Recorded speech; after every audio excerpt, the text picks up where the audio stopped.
Well, good afternoon and welcome to the Iowa Learning Farms weekly webinar series. I'm Liz Ripley. I'm the Conservation and Cover Crop Outreach Specialist here at Iowa Learning Farms, and I'm pleased to have with us today Dan Kirby, a fisheries biologist with the Iowa Department of Natural Resources. And he's going to be leading us through a discussion on management practices and techniques for stream bank stability. And as always, if you have questions for Dan, feel free to submit those to me in the chat. And following his presentation, we will have some time for questions and discussion. But with that, I will turn the virtual floor over to you, Dan. Thank you so much. Yeah, thank you for the introduction. I also appreciate the opportunity to talk to this group today. I've been a bit of a fan of these webinars. I've definitely tuned in on quite a few of them. So hopefully I can provide some information today that will be interesting and helpful for folks. And I'm going to be specifically talking about stream bank management, basically stream bank stability.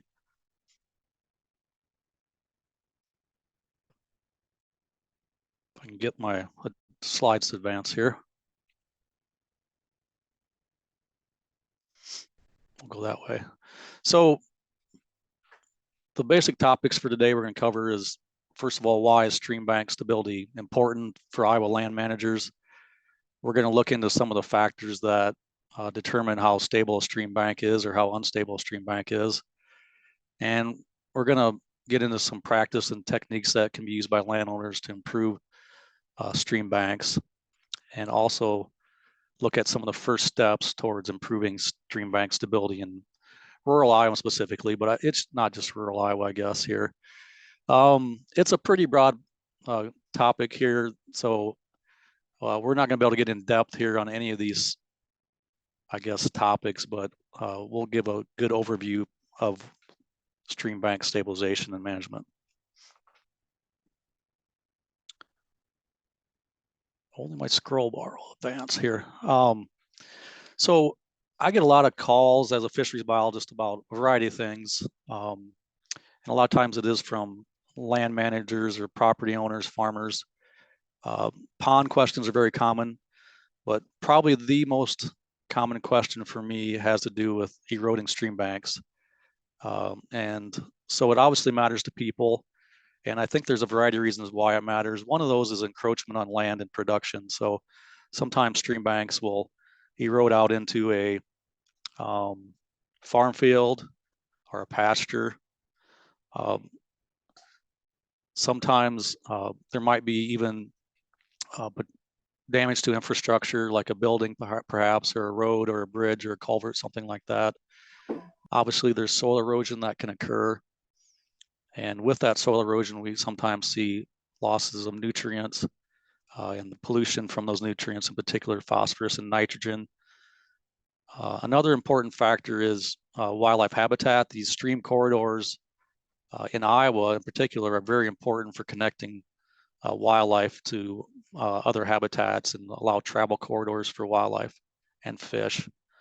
And then aesthetics. People just, in general, do not like looking at eroding banks. It bothers them. So these are some of the reasons why it matters. Very important reasons, obviously. I wanted to also just briefly define what a stream is. This is a throwback to stream ecology classes I had, but it's important to think about that a stream is a conveyor of sediment and water. We usually see the water part. When we think about a river stream, we think about the water, but a stream, a healthy stream, is carrying sediment.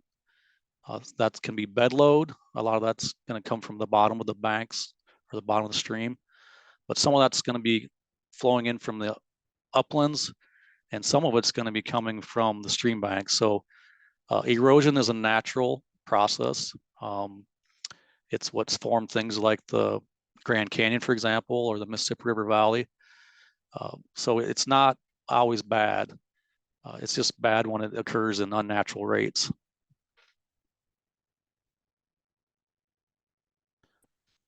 I'm going to use a few terms here today, so I just wanted to make sure that I define them as well real quickly so everybody can follow along, I hope. We'll start with stream banks themselves. I kind of have blue arrows here. So basically I'm talking about that from the toe of the bank along up to the where the stream flows out into the floodplain is what I usually define the stream bank. The stream bed is the kind of the bottom of the stream channel. A lot of times that'll be rock or sand. The riparian zone is the area near the stream channel, just as it floods out into the floodplain. And then the stream channel is the kind of whole cross-sectional area of flow during a high flow event. The bank toe is the area where the stream bank comes into contact with the stream bed, basically. In the same photo, I'll just point out an area of stream bank erosion as well. This is a fairly small area of stream bank erosion, but it's noticeable here because most of this area is vegetated, and we can see that it's an area where there's exposed earth in this case.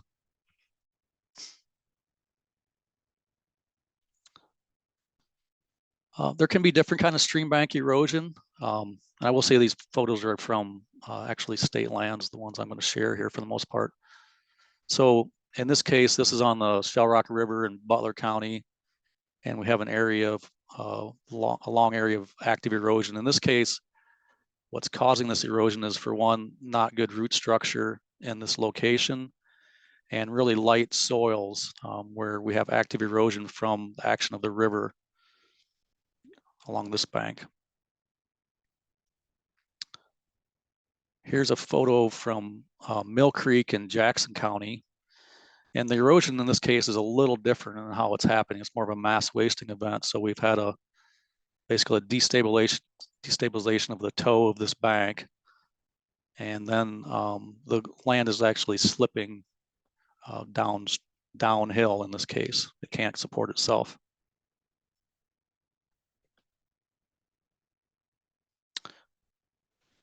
When we look at stream bank stability, there's some things that we can't change, that we're dealt a certain hand in any river and stream, that we just have to keep in mind. One of those is geology, so I would include soil types in this. Again, I just mentioned light soil before, so like loess soil or sandy soil is a little bit more easier to erode than a heavy clay soil or rocks, obviously. So geology matters, and we all are dealt a certain hand on our streams with geology. So topography and gradient's another one, and that kind of is somewhat related to geology, but steeper slopes have more stream power, basically that stream, if it's on a steeper slope.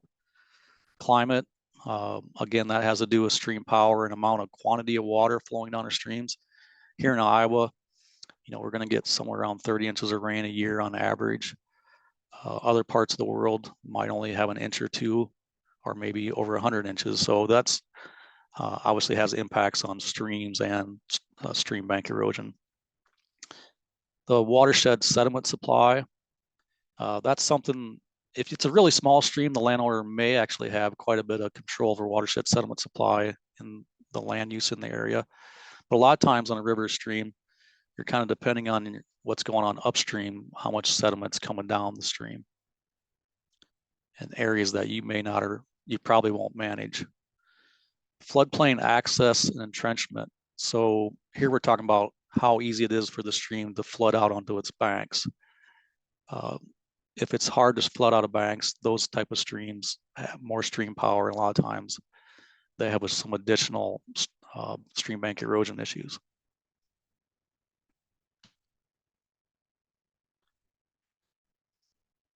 I wanted to also mention some things that landowners do have control over that do impact stream bank stability in a lot of cases. One of those is local land use. Is there perennial vegetation, for example, or is there a lot of livestock use maybe in the stream corridor? Those things certainly do have effects on stream bank stability. Stream bank vegetation type and density. Typically, deep-rooted plants that are perennial are going to be the most able to hold stream banks in place. So not just on the stream bank, but up in the riparian corridor, what kind of vegetation type and density? Again, those plants that have deep roots, a lot of stem density, are going to typically hold earth in place a little better. point and non-point inputs of stormwater.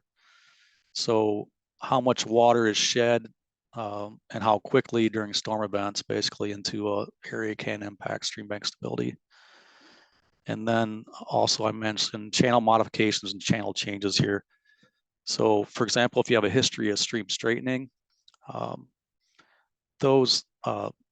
stream that's straightened, again, as an example, is not very stable.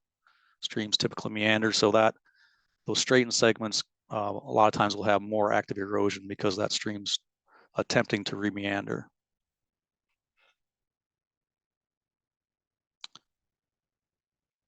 Some improvement techniques, maybe not things that come immediately into mind, but again, on the riparian corridor, so not right on the bank, but nearby the bank, some things that can be done to help with stream bank stability are fencing, especially if there's obviously livestock management in the area. And with that fencing, it's not that, for example, cattle are not compatible with streams or high quality streams, because they can be for sure. It's just more of how they're managed, and if you can do things like flash grazing versus having livestock on stream banks year round. I mentioned timber and prairie management. Good healthy timber or good healthy prairie has a better root system and is more likely to have stable stream banks. Perennial vegetation plantings. So again, if you have areas where maybe it's mostly annual weeds, is there a way to convert that over to more perennial vegetation that has better root structure? Crop rotations. So maybe something like a forage crop rotation versus a soybean corn crop rotation, and those riparian areas can provide some benefits for stream bank stability. Filter strips are a great practice along stream banks. They help slow water coming overland flow wise into the stream.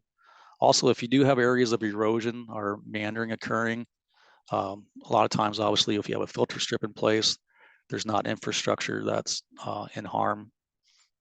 And then waterways also. So again, another great practice that helps with water, especially during those stormwater events. I was going to get into the actual stream improvement techniques more specifically here, probably some of the things that people might have tuned in for. And this is kind of a list that I put together. And basically I started off with the kind of easiest things to do, things that don't take a lot of engineering, for example. They're not quite as invasive. And as we progress down the list, they get a little more complicated for sure, and they tend to be a little more invasive and also take more engineering a lot of times and more costly as well. So bank protection, I mentioned, again, just if things can maybe be fenced in some cases, if there's active erosion occurring, that can be quite helpful. Sometimes we can do plantings in those areas where there's erosion, either some kind of deep-rooted vegetation, or it might be a prairie type planting, or it could be water-loving shrubs of some sort. A lot of times we just try to do some shaping and seeding. If there's a vertical bank, sometimes you can just pull that back to a flatter slope. And it's more stable that way, and then seed it down with some type of native vegetation. I also am going to talk a bit about floodplain rehabilitation, benches, channel training structures. So those are things like people sometimes talk about stream barbs. They you might think about wing dams. Those are a little bit different, and they're not really trying to protect stream banks. They're more to guide water towards the center of a channel, but in that same type of mindset, I guess. Shaping and armoring is something that's probably familiar with a lot of people, and that's more what you'll see like Army Corps of Engineers sometimes do, where they use large riprap on a bank to keep it from eroding, and grade control structures. So those are things like well, small dams or cutoff walls that keep the stream bed from incising. I just have a few examples we'll show. I find pictures are very informative. It's a lot easier than to visualize than me describing something. So we'll start with just a couple pictures from North Bear Creek, which is a trout stream in Wenatchee County. It's actually Iowa's most used trout stream, but Got a couple good pictures here of stone toe protection.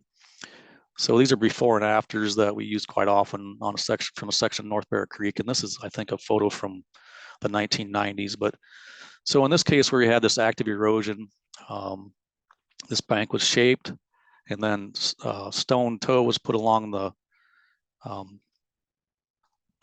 bottom of the bank, and then it was covered with earth and then planted with cool season grass and revegetated. You can kind of see the result here of that. This has been something that we've done historically in Northeast Iowa in a lot of locations. It's been quite successful. I will mention that there is some controversy, certainly with using rock, especially rock in excess. And it's not maybe a practice that should be applied statewide. It kind of depends on what geological region you're in. In Northeast Iowa, we do have a lot of rock that's native and a lot of grade control, natural grade control in the form of riffles. But we don't want to overuse rock as a general rule, just because you know, it is something, then you're locking that stream in place. It's not able to move. And in cases where there's a need for the channel to reconfigure, maybe to get larger or something like that. So that's part of why stone toe protection would be kind of favored over the rock arming in most cases. It's also less expensive. So kind of behind the scenes, and this isn't North Bear Creek, this would be actually Bankston Creek in Dubuque County. And I wanted just to kind of show you what stone toe looked like during the process of installation. This is an NRCS design project, and you can see that from the toe or the bottom of that bank up to about what we'd call a bank full or a low flood height, that rock has been laid in place. And you can, usually this is done more often where there's some kind of infrastructure you're trying to protect. You really don't want to have that bank moving much of it all in that direction. In this case, there was a farm access road here, or actually a residence access road that is on the one side of this photograph.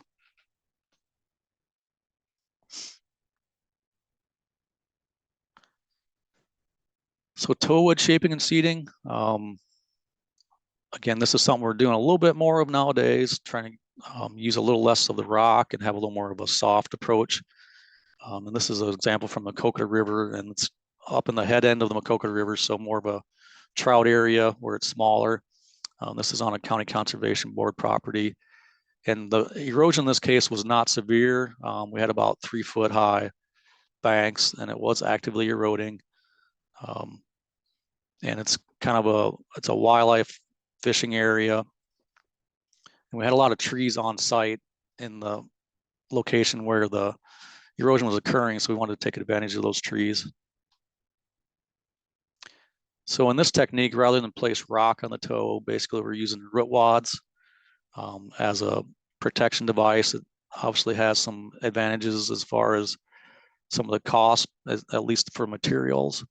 And again, those trees are on site, and there is some habitat benefits for fish and invertebrates for using these roots.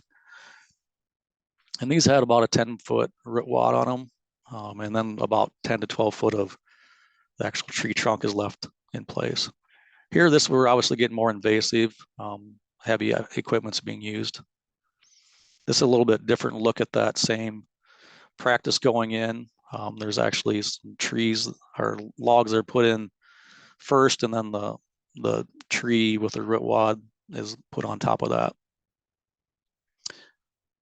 And this is kind of immediately after construction. There was a little rock put in the head end of this particular eroding location to keep from having that water want to get behind it, basically. And then it was all covered with earth. And this is about a year post-project, looking from a different angle.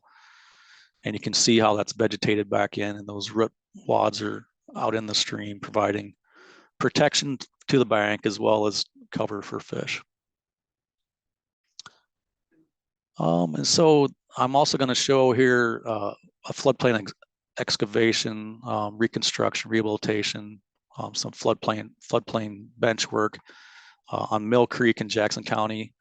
Here, it's getting even a little more intensely what we're doing here, a little more costly. This work was funded through Clean Water Act funds in this case. And this is a stream where it has a little more of that entrenchment issue. So the banks are very high. In other words, it doesn't flood out a bank very easily. So there's a lot of stream power at this location. And what we did, so like bank stabilization with rock in particular on an inside stream is usually not maybe going to be the best practice for stabilizing bank. What you want to try to do to remedy is going to be different, and it's going to be to try to get that stream to be more connected to the floodplain. Yellow arrow here is pointing as basically a log that's left in place over a series of pictures. It's a point of reference. So this is immediately prior to the floodplain excavation. The undergrowth has been removed here. You just can see things better. This is fall of 2019. And this is after a lot of the earth work has been done. You can see, because it is more invasive, we had to put stormwater protection in place. You're a little vulnerable here to big rainfall event, obviously. And then it was seeded down with a cover crop as well as prairie planting. Here, the cover crops coming in. Here we're about a year post-construction. Stormwater is left in place. And I'll note too that we did not excavate or touch the actual stream channel at all here. Even the low banks are below about 2 foot high.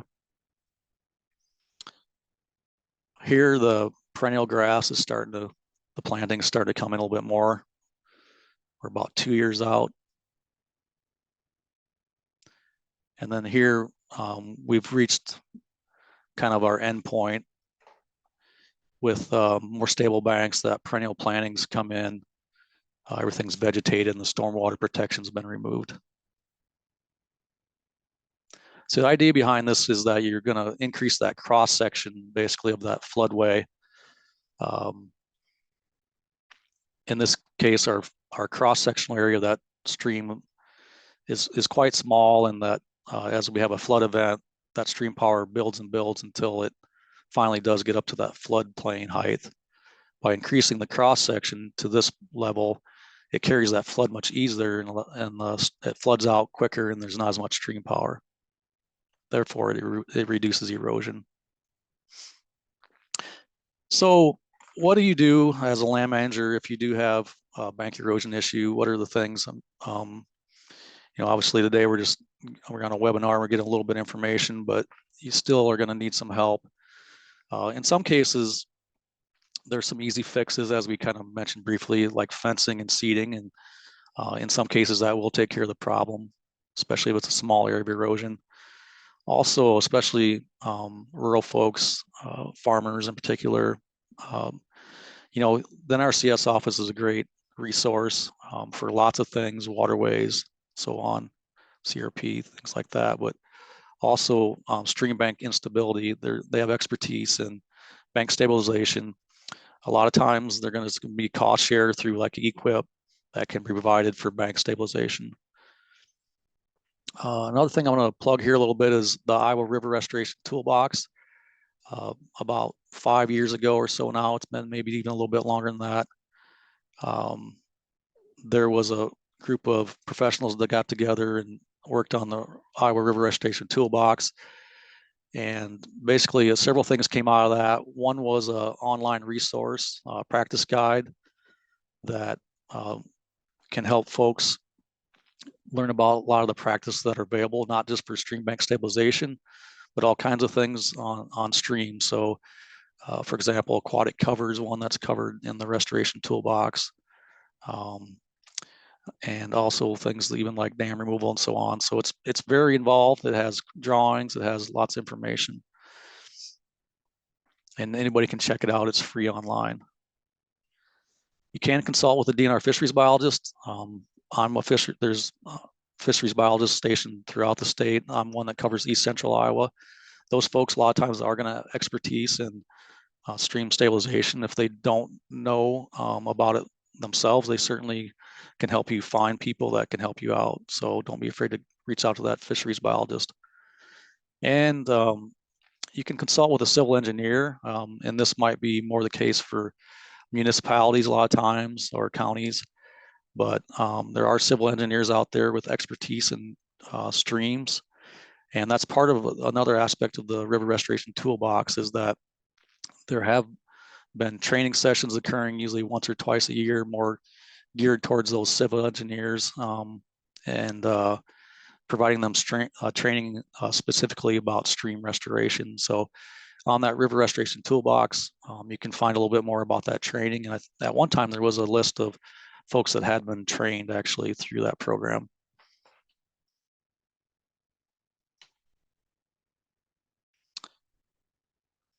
I thought I should at least mention legal aspects of Streambank stabilization, because there are some legal considerations in that. Really, anytime you work on a stream, there's likely to be some permitting that, especially the more invasive techniques, there's likely to be permitting that would be required through Iowa DNR as well as the U.S. Army Corps of Engineers. And that used to be a little bit more cumbersome, but quite honestly, the process is pretty easy nowadays. I'm not a regulatory person myself. I go through the process, and they've made it easier through online permitting. If you want to just Google Iowa DNR PERMT, you'll be able to find our online permitting. And the nice thing about this is, as opposed to an old paper form, is that basically you can submit it online. You'll get feedback right away about them receiving it. It's just easier to track and follow and to figure out what's going on. And automatically a copy goes to the DNR folks as well as the U.S. Army Corps of Engineers in the appropriate place. And those environmental review folks then can start from there.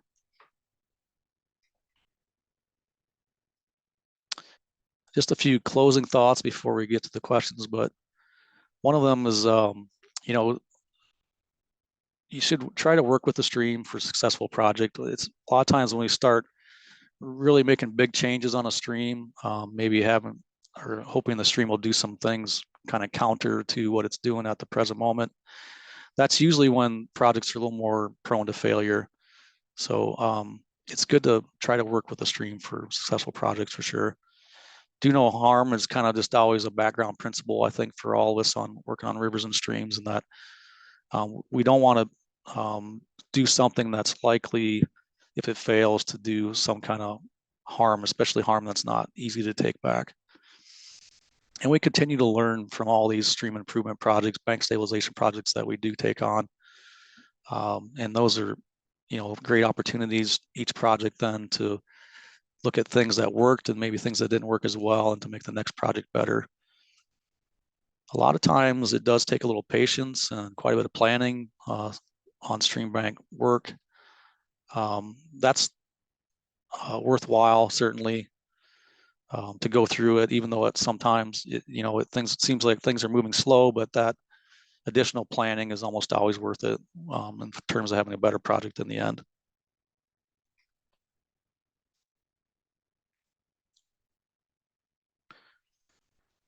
So that's what I had as far as my part of the talk. Hey, Dan, thanks so much. Sorry, Liz. I want to greatly apologize for the inappropriate items, and rest assured we'll be working on our security from now on so that does not happen again. Liz and I have already been in touch on that one. And so just a reminder, if you need a CCA CEU, please email Elena Whitaker, ALENAW @iastate.edu by 5 o'clock today with your name, the name you entered to watch the webinar, and your CCA number. So again, ALENAW @iastate.edu. And then if you can go to the next slide, Dan. If you watch this webinar live and are willing to fill out the voluntary survey, you can scan that QR code. Only one survey response is needed for all 2023 webinars. So if you've done that already, thank you very much. If you're willing to do it, that would be awesome. So iowalearningfarms.org/survey or the QR code, and then to put a plug in for the webinar next week.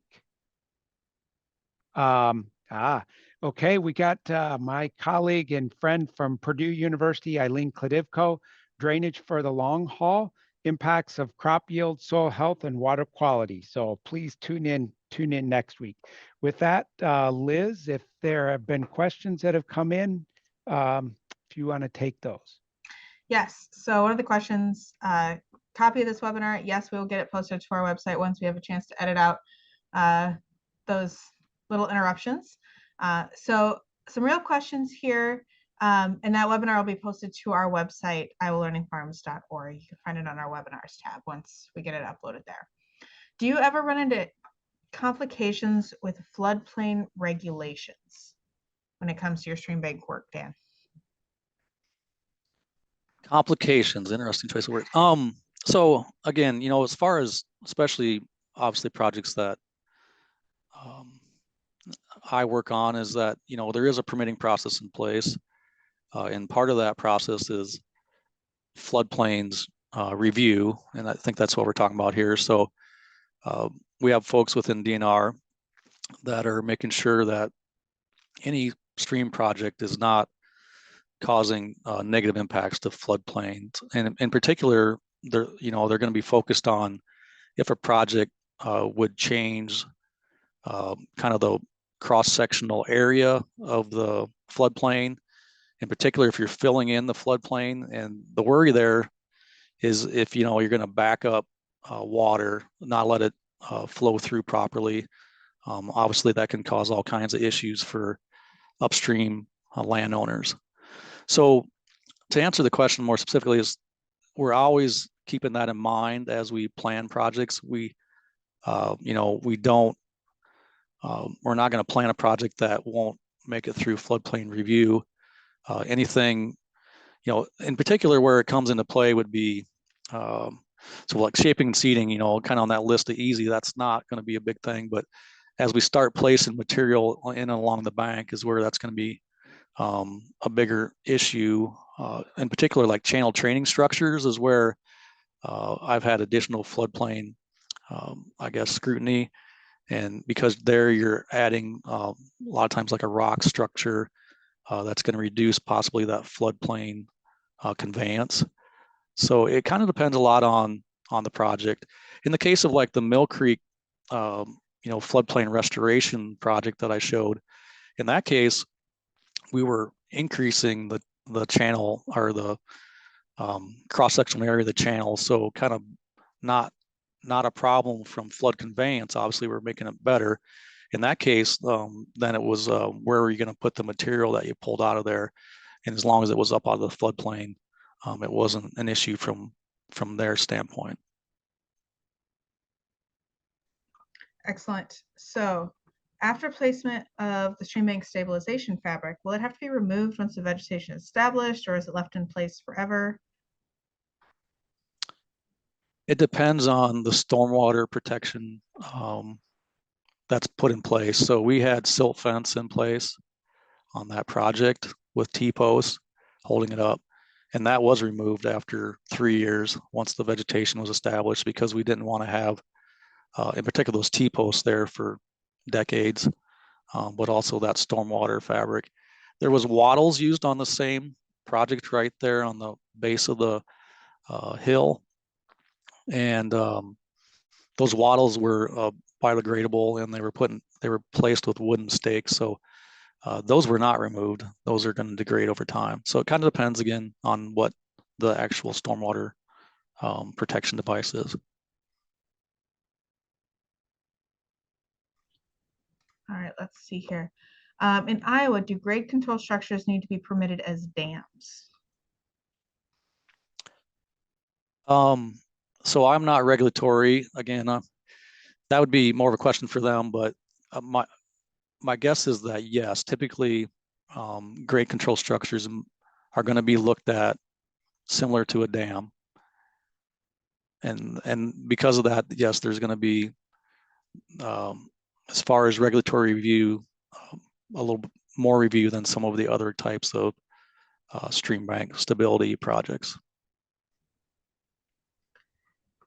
Is there any information on how much sediment transported in streams is the bed load? You mentioned bed load earlier. I'm not sure I can answer that question. I'm not an expert in bed load, I guess. You can do surveying to determine bed load. I'm not sure if there's a publication out there that discusses bed load specifically in Iowa streams. That's something I would have to check on myself. Okay, so maybe personal opinion, and I can direct people to our website to learn a little bit more about beavers, but are they not a friend or ally in your process and projects? Interesting. Yeah. So beavers have been getting a little more attention lately. One of the webinars I tuned in on this series was about beavers a while back. And we've gone through, I guess, a history of love-hate with beavers as far as fisheries biologist. And when I first started in fisheries, one of the jobs I would have do sometimes was go out on a trout stream that had a beaver dam and physically remove it. So we'd use pickaxe or whatever tools we had to remove the beaver dam because we were concerned about damming up that water and having it slow down and then silt settling out, the water warming up and having it be not as good for trout. Our mindset, honestly, has changed a little bit about beavers and their relationship with trout in particular in cold water streams, and that we do think of them as probably being a beneficial animal in trout streams, especially as we look towards brook trout restoration in some of our streams, and that particular fish, which is our native trout, and it shouldn't surprise us, seems to like hanging out in beaver ponds, beaver pools in particular. That would have been those two species kind of evolved together. So shouldn't be surprising us that brook trout seem to have a positive relationship with beavers.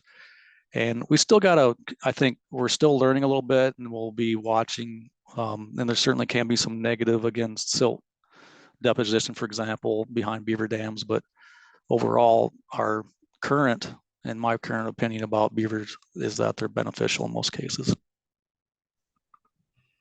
I had a couple more questions here. On the Miller Creek project in particular, how do you manage or prevent sediment from entering the stream or water during other projects? Are you required to have a stormwater pollution prevention plan during your restoration process?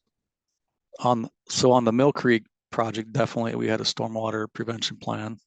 It depends a bit on the scope and the specifics of the project, but typically, yes, there's going to be a stormwater prevention plan. Anytime you're opening up that much area, it's a good idea for us to do it, period. But as you open up a certain amount of area, then you're required to have a stormwater prevention plan as part of regulatory requirements.